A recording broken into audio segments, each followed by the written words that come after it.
Good morning, everyone. We're excited to have you join us. We are just going to give it about a minute. We still have people coming in from the lobby. So just as we're waiting, if you don't mind just dropping in the chat, letting us know where you're from. It's always fun to see just where everyone is spread out into. Myself, we're located in DC at the US Chamber headquarters. And it's cherry blossom season, so we're excited for that. Ooh, Arlington, excellent. Neighbors right across the river. Ooh, from Texas. Welcome in. Pennsylvania, Indianapolis. Love to see it. A good mix through the Midwest. Chicago. Wichita. I always think of, there was a line in some high school play where it mentioned Wichita, Kansas, and I always think of that line whenever I hear that. Excellent. Looks like we've got a good representation spread out here. We do just want to notify that this is being recorded and it will be provided after the webinar is completed, as well as a copy of the presentation. And just as a reminder as well, Institute is a CAE and CCE approved provider, so you receive either 1 CAE credit or 1 point of CCE credit. And you can email into the IOM inbox after the webinar to request either of those proof of attendance. I'll just go ahead and drop that information in the chat as well, just so you have that. And then we'll go ahead and get started. So just during the duration of the presentation, if you can either put your questions in the chat box, there is a Q&A box, or hold them until the end, and we will leave some time at the end to answer any and all questions. And I'd like to begin by introducing our presenter today. So Tammy is the founder and CEO of Girl Twin Solutions, which provides training and coaching services to chamber, association, and other industries. She served in multiple roles in the chamber and association industry since the late 90s. She received her bachelor and master's degree in communications, but she still jokes that she is mastering the art of communicating. I think we can all relate to that. Tammy completed her IOM recognition in 2014 and earned her CAE in 2016. She's taught at Institute and has been an adjunct faculty for Fort Hays State University, teaching both on campus and virtual students. So we'd like to go ahead and turn the time over to Tammy. Yay, I'm so excited to be here. Thank you very much. And so please bear with me. We don't have cherry blossoms here in Kansas that get your allergies all going. I don't know what's happening, but definitely having some allergy issues. But I am going to start here. And if you want to stand because you're needing to get your blood pumping, go for it. But no judgment if you decide to just reflect in your head or use the raise your hand function or react in some way. But I just want you to start thinking about maybe some habits that you do. So some way declare whether or not you exercise on a regular basis. Do you practice meditation or yoga? Definitely seeing some hands and going up. Do you journal? Do you make sleep a priority? Do you take on new challenges? These may seem a little odd when we're talking about resiliency, but hopefully I tie it all together. And I think it's interesting that, you know, when you have somebody in front of the room, so to speak, like I am, maybe you would like to have somebody that's expert, that accomplishes all the things that they're wanting to do, instead of what I'm about to tell you, and that's my story. I did serve 9 years at our local chamber, and I really felt the time that I was hired, it was my dream job. I lived that job 24/7. And I was the community cheerleader. I was the mediator. I was a facilitator of hard conversations. And so many of you on this call absolutely know that's all about.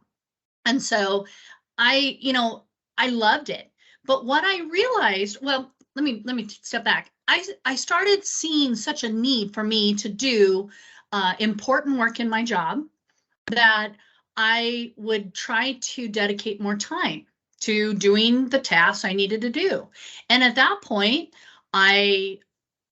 in order to have more time to do the work, I would give up things that were my hobbies, my passions, things that filled my well.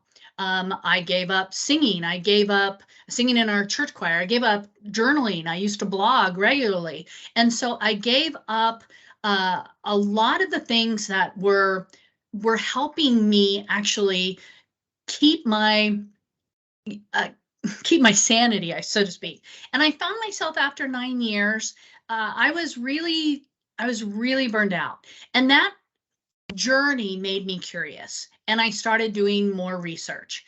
What I've realized that I think I have some things, I have some information on that I believe will be able to help you. But I do want to share that I'm not a counselor. I'm not a psychiatrist. And there may be times that your stress has gotten to a point where you need more professional help. Certainly take what I'm about to share with you as one person's journey that I think has grounded some different theory and data that you'll be able to utilize, but I never want to be something I'm not, and I just wanted to give that quick disclaimer. But let's just really briefly talk about stress and resiliency.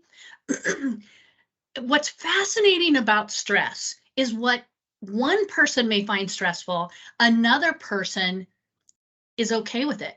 And it's that varying responses that makes it very difficult for experts to define it, to give stress a definition, and to be able to measure it and therefore give suggestions to resolve it.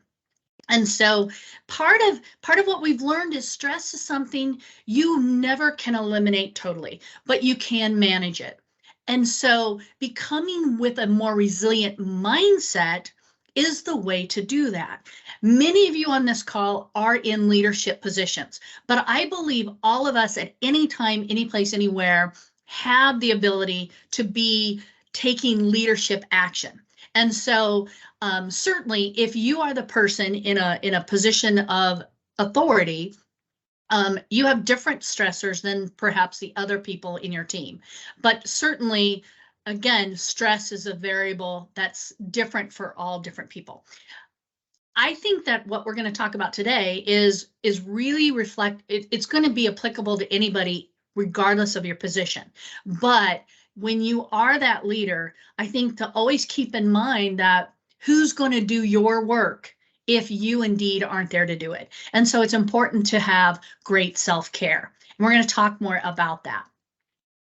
So when stress happens, our bodies are going through both neurological and physiological changes that are taking place. So you've heard of the fight or flight, probably you've heard of the freeze, and that's really where your body does one of these three things. You're either going to take some type of action, you're going to try to escape, or you are just going to shut down altogether, numb out or whatever. And what's fascinating about these physiological responses happening in your body, you can feel it. It's not something you think, it's something that's happening. You've got higher blood pressure. You've got adrenaline racing through your veins. You may be having trouble breathing. These are things you notice.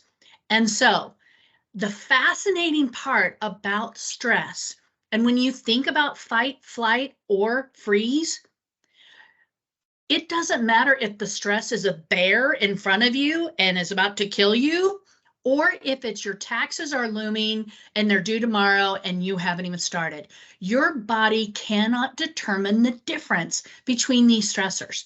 And so if you don't stop your body from having all of this physiological stuff happening, then you can it can lead to long-term problems, health problems, or burnout, and therefore potentially even leaving your position, leaving your leadership job. So what is crucial here is you need to do something. You need to tell your brain that it is safe. And this isn't an intellectual discussion that you're having and you're just saying, okay, snap out of it, Tammy, get yourself together.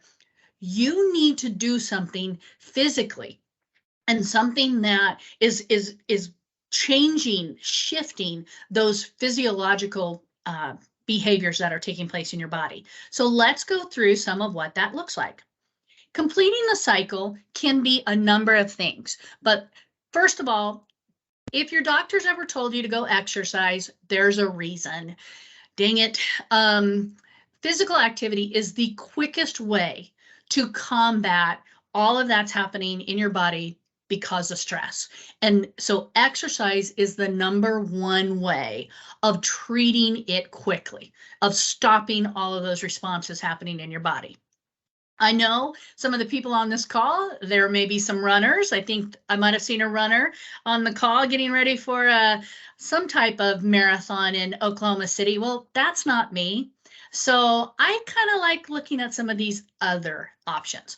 Breathing, taking the time to just slow down, fill your body with that wonderful oxygen and just breathe. And we've got a breathing exercise here that I want to show you, but breathing is the most gentle way for your body to actually deal with stress. Here's some that I think are fun. I'm just going to go through them real quick. Laughter, a good cry, positive social interaction. You know, when you have gone for a walk with that friend and maybe you're not even speed walking, but it's just a leisurely walk and you just feel so good after. It's probably because of time spent together. It could also be watching a movie and just get rid of some of that emotion that's happening in your body is also one way to deal with it. Creative expression. I shared in my personal story, I truly believe part of my biggest issue of why I met with burnout like I did is because I gave up creative expression, the writing, the singing. You may be a dancer, you may write poetry, you may do photography, something that refills that emotional energy, that well within you, so that you can continue to do the long marathon that we often have in our daily jobs. Affection is also an amazing way to make your body feel safe, to tell your brain that you're safe. And here's the thing, affection doesn't have to be with that significant other, although it can be. If you have a close friend that you feel comfortable enough to give a 20-second hug, think about it. You've got to have high trust, high regard, and high comfort with an individual where you lean in and support each other for 20 seconds. That can have similar soothing components in your body, similar to these other things I've just talked about. And here's the thing, if you are a pet lover, you can actually spend 20 minutes petting your cat or your dog and get similar reactions as well. I love the fact, though, that it's doing something. Unfortunately, in today's world, work ethic is so pushed. It's so glorified that I think we often think, just work through it, just keep plowing forward, do your job, and you'll be okay. And when we don't take the time to listen to what our body's trying to tell us, it can have some negative consequences. So do something, whatever it is. But let's talk about the breathing technique. This is one of many. I love it, though, because it's easy to remember. And as you'll see, a little shout out there in the corner, I was rewatching Ted Lasso's season 2, and darn if the psychiatrist on there didn't take Ted through this same breathing technique. And that's where you breathe in for 4 counts, you hold it for 7, and you release for 8. And that's a breathing pattern that can help really calm. I don't recommend doing this while driving, by the way, but it also can help people sleep. But regardless, the thing that's wonderful about breathing is you can do it anywhere for the most part, but you can do it at your desk, especially in the moment. Go get some private time and just breathe. And really, it doesn't matter if you don't remember, is it 4, 7, 8? Is it 3, 6, 7? Whatever. But I've seen some studies where they actually recommend the exhale being the longest of whatever those options are, simply because it's getting rid of all that negative energy. And so it's something that you can think about. I told you about the 20-second hug. Well, if you're just so daring, try the 6-second kiss. You really do have to have quite a lot of comfort with whoever you're going to do this with. And I think it's fun to think about. But truly, 6 seconds is a long time if you don't have high regard, high trust. And maybe going to your boss is not the right time, or a coworker. So I kind of joke, but there is something to that level of affection. There's other coping strategies. You will often hear terms like creating boundaries, being able to have self-awareness, being able to reframe your own thinking. All of those and so many more coping strategies can help you when dealing with stress. A lot of times, the way we look at one stress, if we took some time to meditate through it and reframe how maybe you want to deal with it, or you want to offset, you want to think about it differently, whatever the case may be, those are ways that can really be profound. But just to be taking the time to realize that what your body's saying is important and you need to listen, and then being intentional in whatever it is that you tend to do to cope. There's a lot of resources out there. In fact, my phone has Insight Timer. That's my favorite one that I have found. And I listen to it often, trying to go to sleep, because that's when I am reviewing the day, I'm creating my grocery list, I'm doing my work for tomorrow, all at midnight. And it seems like that's when I'm really having trouble. But I've got a lot of different resources. If you wanted to email me at this address, feel free to shoot me a message and I'll send you these resources to you. And certainly I can see some of the chats. All of this is going to be shared with you later, except for these resources. You definitely need to reach out for me. So I want to explore a little bit more on resiliency and resilience. Psychologists are obviously defining it as a process of adapting well. And this could be during different levels of stress. But you're definitely at a heightened moment when you have been facing whatever event you are. In fact, if you think about a time in your life that you're really proud of, you overcame some obstacle, you reached a goal or milestone, or you crossed that hurdle, whatever that is, more than likely you've faced a level of adversity that was a significant stressor in your life. And the act of getting past it and now looking back fills you with a lot of empowerment. Guess what? That is you having a more resilient mindset. So let's explore that further. It is a mindset. It's about how you are dealing with the difficulties in life. Maybe it's the difference of, I used to just fly off the seat of I lost my temper. Let's put it that way. I lost my temper, and now I can remain more calm and collected. That's becoming more resilient. I used to get down by different challenges and I would just see more of a hopeless or unending task. Now I approach these challenges more optimistically, with more of a positive outlook. Being able to overcome challenges gives you more of that reflective, resilient mindset. And what's really wonderful about resiliency is you can learn it. This is not something that is like a personality trait. Some people have it, others don't. It's something, resiliency can be learned. And when you embrace the growth from those challenging times, it truly is the gift that stress can give you, is becoming more resilient. I shared, you're probably thinking of that situation in your mind that you're really proud of. You're so much more empowered and ready to tackle a similar problem later. That's more that's more resiliency. And so I think it's being able to move from the negative to the positive and realizing we can drive our own behavior. We can drive our own thoughts and we can drive our own actions. And anybody has the possibility of doing this. The key, focus on what you can control.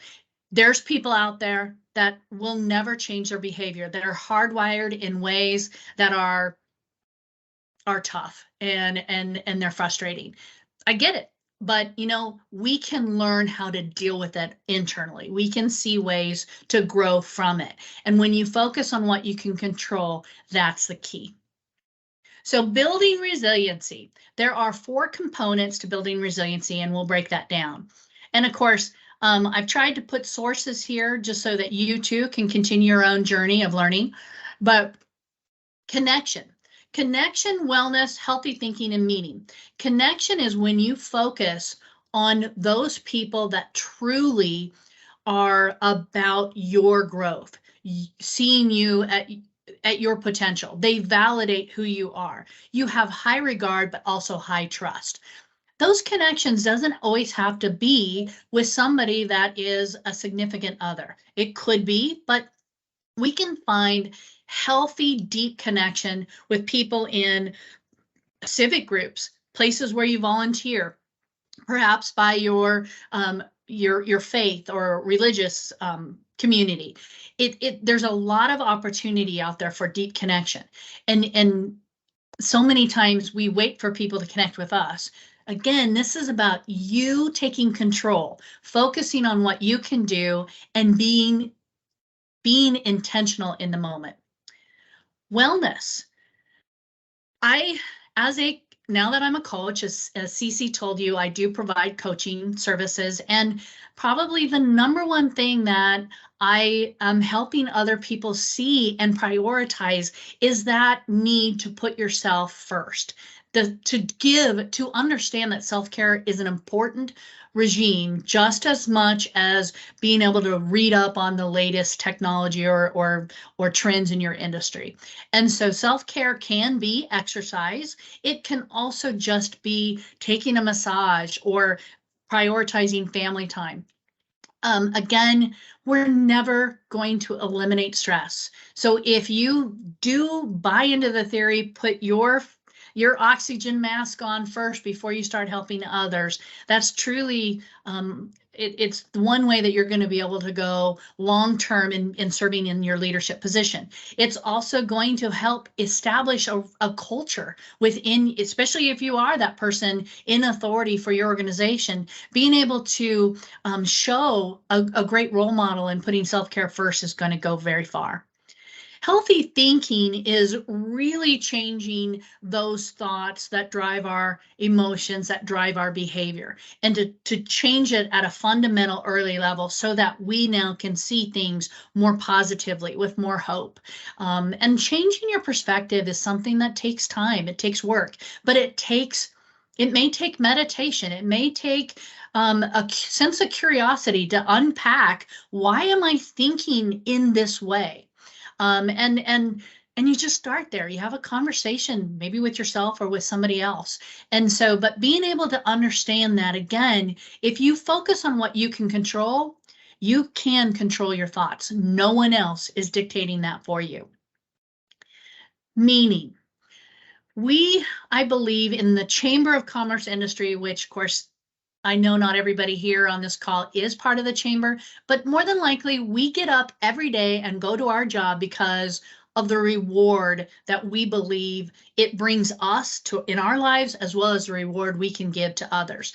And so being able to remain in touch with that deeper meaning, to be able to put the focus on somebody else versus what is it that I'm getting, can certainly allow for an opportunity to build more resiliency. When you realize that I'm not just doing this for the paycheck, but I'm doing it for a deeper reason, that allows you to have the fortitude to continue to keep plugging forward. So we're kind of getting to this part of reflection, and I know we've been going faster. I really wanted to give a lot of time here for all of you to be able to take the time and have some quality Q&A coming up here. But I asked you these questions, and now I want to just go a little bit further.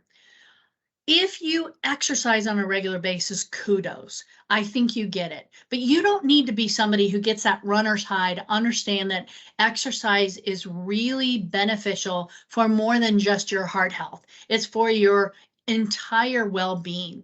And again, to put the focus on self-care, hopefully then you actually schedule exercise in your day to the same level that you would schedule a meeting or schedule your routine dentist appointment. It takes intentionality. You may not be a component for meditation or yoga, but if you've never tried it, I'd like to nudge you forward and just consider it a little bit more. Meditation doesn't necessarily have to be more than 2 minutes, but it's just centering yourself to just be in the present. You turn your mind off of what was happening in the past, and you turn your mind off to the worry of the future, and you just concentrate on the here and now. It gives your mind a break. It gives your mind some rest, and it helps you then be clear. It gives you clarity to think about, where am I at in this moment? Yoga is one of those other ways to help you just go to a deeper level of meditation. I do meditation via an app, and again, I'm doing it probably 2 minutes, 2 or 3 times a day. It doesn't have to be something that you schedule out for a long period of time. Journal, they say journaling or writing is one of the best ways to getting more in touch with your own thoughts, emotions, behaviors, actions. It's the way, perhaps the deepest way, to have a conversation with yourself, because it allows you to put things into words that maybe you hadn't thought of. In fact, I'm not the person that studies the brain. I've just kind of read some articles that have fascinated me. But the part of the brain that holds our emotion is not the same part where our language lies. And so when you have those moments of gut feeling or instinct, or you just know it, but you can't put words to it, that's because you haven't transferred that emotion into the part of your brain where there's language. Journaling allows that action to happen, and it allows somebody to become a little bit more in touch with, why am I feeling the way I feel? And it's a great way. I mean, until you can understand what it is you're feeling, you're thinking, how will you be able to resolve it if it does indeed need resolving? And so it just, again, takes some time to, and no one's going to read this. Who cares if you spell things wrong? It's just the act of trying to connect your thoughts with your emotions and what you want to do moving forward. Oh my gosh, making sleep a priority is still something I got to keep telling myself. And just having the time change recently, I'm still out of whack. But we sometimes, I know I've had conversations with friends that put down the fact that I like to take naps. Yes, I'm a napper. And at that point, you may not need the same amount of sleep that I need. And I'm not telling you that there is a certain number of hours that you need to take. You know what your body can handle. And if you're finding yourself a little bit quick to overreact, maybe a little bit more to jump to conclusions, you just don't have the energy to do the work or the self-care that you need to do to continue moving forward, or you just don't like the behavior that you're in, maybe you need more sleep. And it's okay to make it a priority. And the more consistent that you can go to your start time and your go to bed time and your wake up time, the more consistent and the similar they can be, the better for you. Finally, do you take on new challenges? I think that may be the most fascinating part about building a resilient mind frame. Taking on new challenge is something you can control. And I like to equate it to being a freshman in high school, college, whatever, and then being the senior. When we start new jobs and we're learning all that, I mean, many of you maybe, hopefully you're not in this point now, but I think back to when I started my first career job after college, and I came home every night just overwhelmed, and my mind hurt because I was taking in all this information, kind of like from the fire hose. And I've never had that experience again. And it's because I've learned how to become a freshman. I've learned how to make that more my norm, because I've had numerous jobs throughout my career path. If you are a senior and go back to the freshman, you're becoming that resilient figure all over again. Taking on new challenges doesn't have to be a new job, though. It could be taking on a new hobby, learning a new trade at work, taking on a new skill, taking on a new job duty, or just a new project. But when you are the one intentionally, I know I use that word a lot, intentional, but when you are intentionally taking on something new, you are that much more prepared for when something new is coming your way without you saying yes to it. And so taking on new challenges is a great way for you to continue practicing that resilient mind frame. So I have some leadership action steps that I would like all of you to challenge yourself after you leave this time together. The now what? Let's make it purposeful. Let's make it intentional. So I would love for you to identify people who can serve as a resource to you, whether that's a resource with time, knowledge, money, some skill set, some talent, and think about how this can work, how you could work together with this individual. That is part of being able to, when you need to delegate, which we're getting to next, you need to know who has what you need. And then go a step further. You've identified all these people, then build further. What are the different tasks, duties, responsibilities that you are currently doing that somebody else could do? And maybe one of those resource or one of those people that you've identified could take on some of those. Again, if you are the leader doing the work that other people can do, then that leaves a gap at the leadership level because no one can do your job at the top. And so, but if you are also too burned out to be able to do your important work, then the entire organization is going to be harmed or be hurting. So again, consider who can do what, and then think about what are the steps to get them to where they can take over those duties. Do they need more training? Is it about empowerment? Is it about encouragement or inspiration? And get them the tools and the time to be able to do it. That may mean if you're delegating work to another person, it becomes a chain effect and their work needs to go to somebody else, and etc.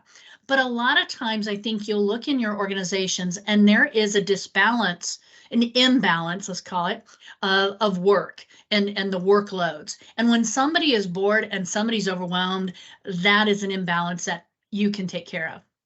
Furthermore, you need to establish what important boundaries are you needing to meet your goals. And if your goal is to have more family time or more time to exercise or more time to take a mental health break after a huge event, establish those boundaries of what needs to happen.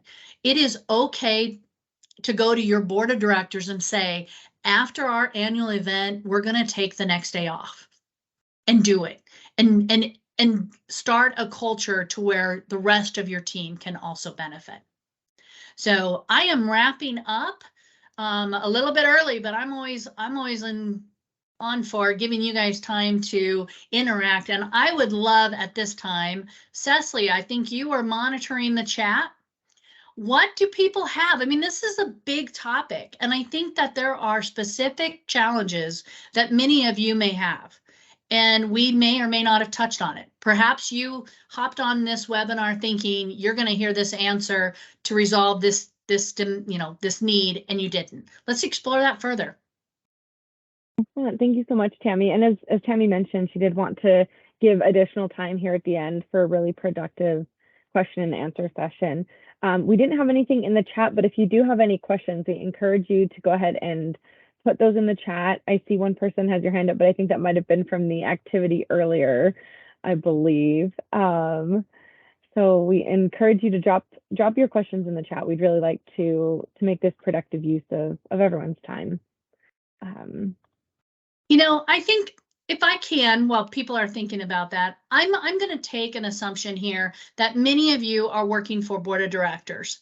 And I sometimes got, and I saw a question, I'll come back to it. But I sometimes got to where in my day, I would kind of get angry with this nameless, faceless group of they. Maybe that they were my volunteers. Maybe that they was um, uh, my board of directors. Maybe it was my staff. A lot of times though, I couldn't tell you who it was directed to. And there was often times where I was getting upset because we were working so hard. And then it hit me one day and I realized that was my my pace that I was generating for our team. It was not something somebody else was applying, no pressure that they were putting on me. It was just me trying to live up to this standard that I had set for myself. And that's when I realized I needed to reframe different things of different values. My own work ethic was one of the values I needed to really challenge myself. What did that mean? What did it mean? What did I feel of work ethic for somebody else? And I know that that sounds really a stupid definition. Oh, a work ethic, we all know. We don't. It's a varying term where some people think you must work 8 to 5. Some people think you must work 60 plus hours and everything in between. And so I think just starting to have that curiosity is one aspect. But Cecily, did some questions come up? Yeah, so you're really pulling out the questions. Thank you. Thank you, Tammy. So we do have one just exactly what you were just talking about. Mentioned I struggle with using or taking PTO and then not feeling like I am working 60 plus hours a week before or after PTO. Any tips do you have for this? I think there are some things that we need to be okay in the world that we live. We know that the work our inbox will never be empty, whether that's a physical inbox or email inbox. It's just never going to be empty. But there are some times where we can say it's good enough. It's good enough. I've done all I can. This needs to move on into somebody else's hands. And it will be good enough. It doesn't always have to be me doing the work. That if I am overseeing it and somebody else is making it happen, that's okay. And it can look different. It can feel different than what you would have maybe created it to be. Is that kind of the scope of the question? I guess I didn't look at the questions themselves. Yeah, Hopefully I answered that. Yeah, So, I will watch for a follow-up there. If not, okay. Oh, yep, it looks like yes. Thank you. And another question: how do you set this standard with difficult board members with a less cooperative and less progressive mindset? Again, I think sometimes we put this they label on a group of board members, and I get it. You never know what this collective unit is going to say. It's like a flock of birds that can just go anywhere at any moment. I highly recommend talking to those board members, individual board members, that you have high trust with and high regard, and actually talk to them about your challenges and your desires and the boundaries you feel like need to happen. And not that you have to give them ultimatums or else I leave or else whatever the case may be, but to have them have fair and realistic understanding of what could happen, and that it's not in your best interest for your own health or your well-being, and it's not in the best interest of the organization. You're going to have that's going to work with some board members. It's not going to work with all. But again, you can't gripe about something if you've not had the conversation. And I think so many times that's the first thing that when I'm coaching other people, they're mad about something because the board didn't understand them correctly. It could be a communication issue and not anything deeper. So that's where I would start. And then, there are some really unrealistic goals that boards have. And I think our roles in the leadership of trying to drive these organizations forward, if the board isn't going to empower you to make it happen, then that's a different conversation you need to have on whether or not it's worth staying, sadly. Thank you, Tammy. And then we did have just a couple comments, not a question, but somebody recommended looking into Google's SIY, so Search Inside Yourself leadership program, that can be done online or in person. And they really felt like it was a great jumpstart into mindfulness and meditation. So thank you for that tip as well. And then we had somebody else mention that taking care of yourself also includes getting physical and knowing your lab results, sugar, cholesterol, et cetera. Then we do have another question. As a millennial, our generation seems to be battling brain drain or stress management due to societal pressures to succeed quickly in our careers. As emerging leaders, do you have any tips on how to balance becoming a strong leader and taking time to enjoy being a young professional? Well,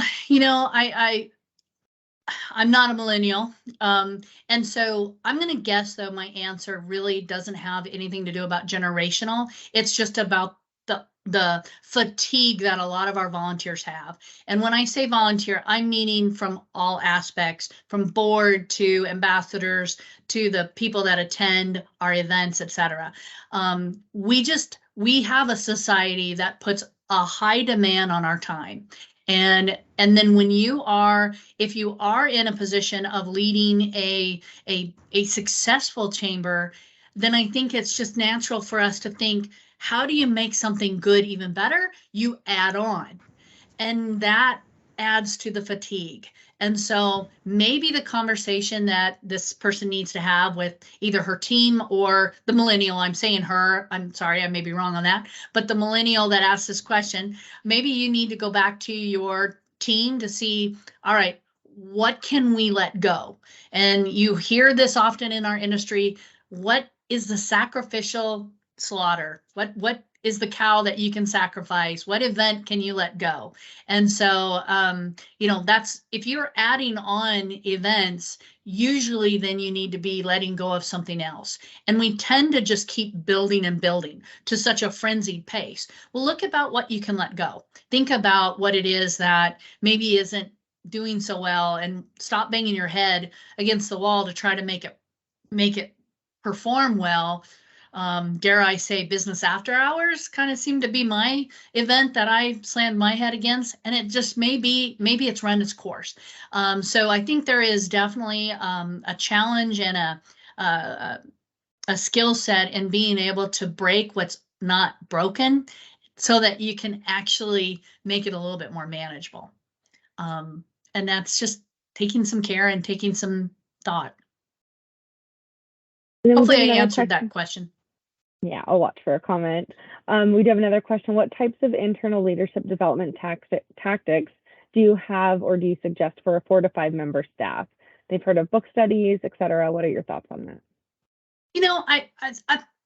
I think a big chunk of small staff, and I had a small staff, is keep in mind, if you are the person in authority, you're creating the culture very much, and you can impact it. The beauty is it's nimble enough that you can change it. So first and foremost, are you leading a well-balanced lifestyle and prioritizing your vacations and turning off your cell phone and not responding to emails? Are you being that role model? First and foremost, I think you could bring in all sorts of training and tell your team to do something, but if you don't walk the walk, then a lot of that's not going to be achieved. So I think, though, in terms of other development tactics, find out what they want. Instead of you necessarily saying, okay, you're going to all get this, maybe customize it a little bit more, see what they're needing. Maybe it is getting a mentor for one and sending another person to training. I cannot be talking on this platform and not tell you that IOM is, and I've been in other industries, I have yet to experience any level of training to the depth and quality that the Institute of Organization Management offers. So certainly, if your budget allows you to send your other leadership team, send them. But if you've gone, then bring back that knowledge and share it with your, that become a train the trainer, so to speak, and then train your team in the areas that you've learned at IOM or whatever conference. And so I like the idea of book studies. I've tried to launch book studies. Some people are readers, some people are not readers. And it never worked for me. So if you know, if that, I do say that the one book that I have completely given every employee that's ever worked for me at the chamber, I bought them this book. It was called The Little Black Book of Connections, and it was written by Jeffrey Gitomer, Gitomer. It's the book I read before getting into the chamber industry, and it blew my mind away. And I think it's a must read for anybody in the chamber world. I know that the ACCE, and I'm not sure about U.S. Chamber, but I'm sure there's other reading that you can always encourage. But that's the book I bought them. And it's an easy read, and maybe you can start there. Thank you, and thanks for the shout out. We do have another comment. They found success logging their hours to give themselves permission to take additional breaks throughout the week where it makes sense, which helped with balancing work life and kids' schedules. So it's great to see as well the comments coming in. Yeah. I love that comment. And there's one thing in the additional resource slide that I skipped over, but it's called white space. I mean, this is a strategy leaders in different industries do where they just schedule time to think. And maybe that's what Maura is saying there, but and I know that that looks really weird to be either at your cubicle, if indeed you're at a cubicle, or your office, and you're just staring into space. But you're thinking, and it gives you that time to just be intentional in the moment, addressing whatever that challenge is. But on the flip side, I've also believed very strongly in fact, I had a situation where I had a pending firing of a staff member. It was going to be heavy on my heart. I was really torn. And I went to my mentor, who happened to be the city manager here in town. And I just asked him for his advice. And he told me, he said, go for a hike. He's always hiking in the mountains. And so he said, go for a hike. And he goes, and let that question, that just let it stew in the back of your mind. He says, and don't bring it to the forefront. He was telling me the exact opposite of what I just told you. And so I did that. And then I came back and gave myself time to think about it, to bring it forefront. And then I have my answer. And so I think, don't I think you should be able to utilize any time to just let things marinate, but also moving it to the front and forward so that you're thinking about it more clearly. Other thoughts? I don't have any questions, but if anybody, it looks like one just came in. Their chamber encourages a flexible office. They're welcome to take time when they need to do workouts at lunch, go off campus coffee and meetings, so they don't get office bound. It really helps seeing visuals during the day, other visuals. Oh, I love that. And so Pepper Russell, that was your comment I'm seeing. And I want to just expand on that. I really had my big, hairy, audacious goal, my BHAG, was for our chamber to create the culture, the workplace that every business and every office in town wanted to embody. They wanted to mimic what we were doing. And I think so many times we create our chambers in the vision of what we saw in corporate America, or the last real job, because now we're doing fun work at the chamber. I think we get really skewed as to what we look at, what a job environment should look like. Kudos to you, Pepper Russell, in creating that ideal workspace that, you know what, we don't. That's where we can be more nimble, especially if we're smaller, but we're forging our way in a really challenging but uber rewarding career path when it's in the chamber industry. So be bold and go do some of the things that you think are the right, but maybe not always accepted in the other traditional places of business.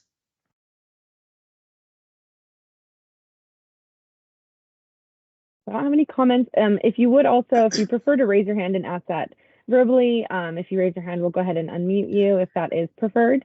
But with that said, we'll give it maybe just another minute for any other questions. This has been a really productive question and answer session. I'm really glad to see the questions coming in.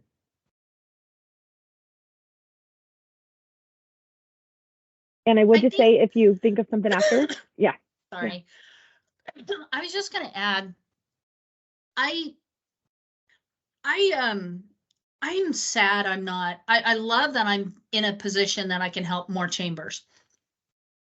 But I will always look back and think, what more could I have done? And so my journey, I really do hope that you're able to see, I don't want to be there. I want to live a more, I don't want to be in for the sprint, but the marathon.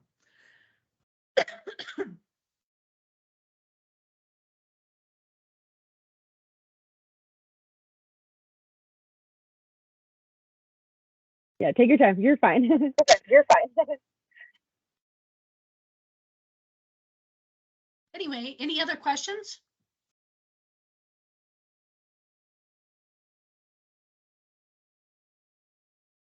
I just have a question of, can you share the list of comments as well? Let me look into that. We should be able to in some format. Yeah, we should be able to do that in some format, just for reference. Great question. And then there is one last question, or another question. Do you have any suggestions on how to present this type of flexible office, the comment that was just made, to a boss who is more traditional and views work as a 9-to-5 model? Well, and I am so sorry for my coughing fit. You know, there are some people that,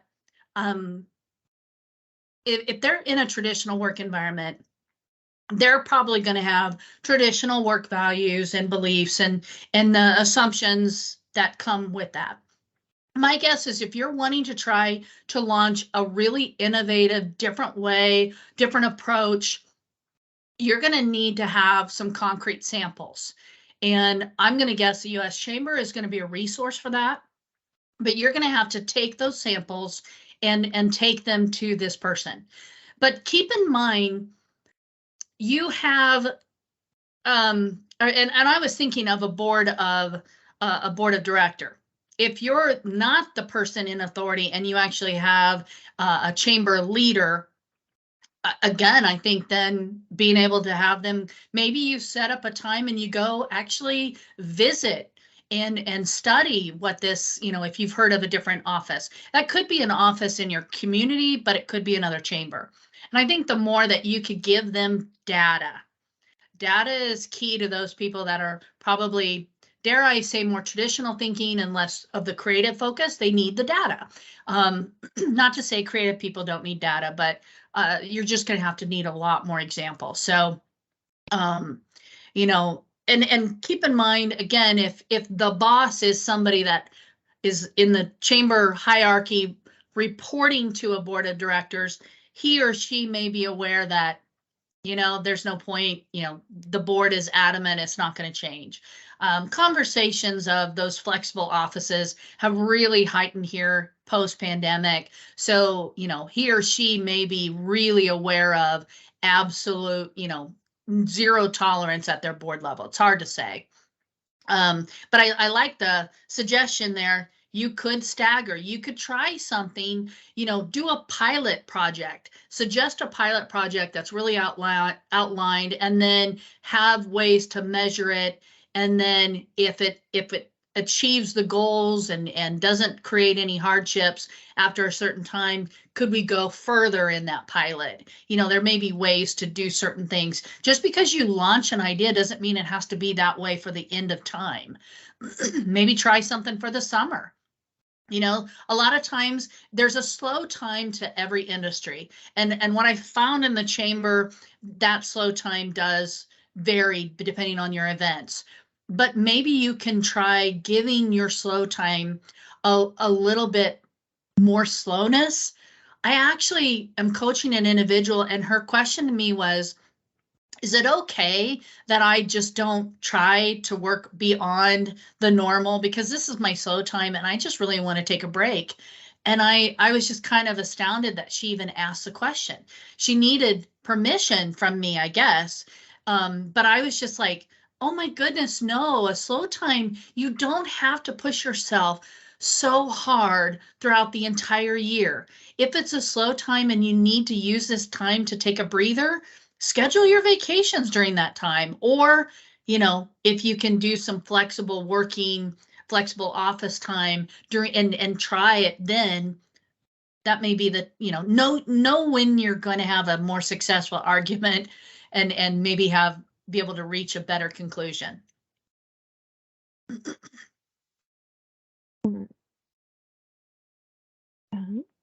It is interesting. I will just say back to the 8 to 5 mind frame. So many people see that as being productive. That's productivity. You were here till 5 o'clock. Other people look at your progress. Have you made progress on different tasks? And it doesn't really matter if it was 8 to 5, did you make progress? And so again, that's kind of varying and reframing the way you look at work ethic, or varying and reframing the way you define making progress and doing well in your job. I know a lot of people who do nothing during 8 to 5, but they're there during the 8 to 5 time frame, but they're not being productive. Those aren't the people I want to surround myself with. I'd rather, you take a little longer lunch break and you make things happen. So. And I would just say if anyone does have questions that come up after, I know sometimes you don't think of it during, again, reference Tammy's information here on the page. And then just 2 quick reminders. So if you're in attendance today, and because we are a CAE and CCE provider, you do receive credit for that. I'll just drop here in the comment. If you do need to request a webinar certificate, go ahead and email us at the IOM inbox. And then also these materials, so the presentation and a recording of the webinar, will be available on our website in the Webinar and Resource Center. So we have just a couple more minutes. I'll give a chance if anybody else wants to ask any more questions, but if not, we really appreciate you joining us today. It was an honor to be a part of all this. I thank you. I really am amazed at resiliency and emotional well-being, and just being more attentive to self-care is something that we just don't put at the forefront. And so I appreciate this opportunity through the U.S. Chamber to do so with all of you today. Well, thank you, Tammy. It looks like we have a lot of people hopping off. So thank you again, everyone, for being in attendance and joining us today. And we look forward to seeing you this summer, hopefully on site.